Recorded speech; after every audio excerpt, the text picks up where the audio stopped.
Mike, Penn State had sanctions lifted. Not just they're eligible for bowl game this year, Yep. but also get all their scholarships back. What do you think this does? What's the impact for Penn State for these? One thing that James Franklin said today at his press conference that was interesting, I just thought of this, was he said he's not entirely clear that they are going to have 85 scholarships, the full 85. I don't know what's unclear about that, but he said we're still working that through. I'm not entirely sure what the deal is, but anyway, they're closer to a level playing field than they were expected to be when this all came out, and we could argue about whether this is an admission that the NCAA overstepped their bounds, which I think they did in issuing these sanctions, and also whether it's acknowledgement of diminishing power of the NCAA as college football is increasingly run by the 5 major conferences.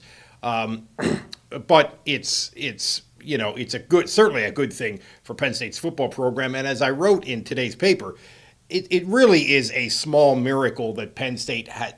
When you looked at this 2 years ago and where their football program is now compared to where it could have maybe been, worst case scenario, it's almost a miracle. And I think the single person who's most responsible for that is Bill O'Brien.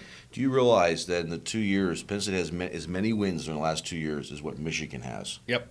And they have all these sanctions and Yep. limitations. That's pretty impressive. Absolutely. The bowl, that has to make the season. They're 2-0 right now, but these guys have extra motivation right now to not just the bowl, but also the Big Ten championship as well. They should, but also it's if you do have to think a little bit like a coach here and think it's 1 week at a time, Yep. It's 1 day at a time, it's 1 practice at a time. Let's not be thinking about January now. That's a real thing. I know that's what they always say, and it's a cliche, but it's a real thing. But you're right, no question. It's a positive. One more thing, and they got to get the wins back because there's players that play to go, why did I got an injury during this time. What do you mean that win didn't count or that game didn't count? And I know there's a local fan that told me just yesterday, and I'm sure others are like that, I paid for that game. What do you mean that game didn't count? I want my money back then. Here's a thing to think about in that regard.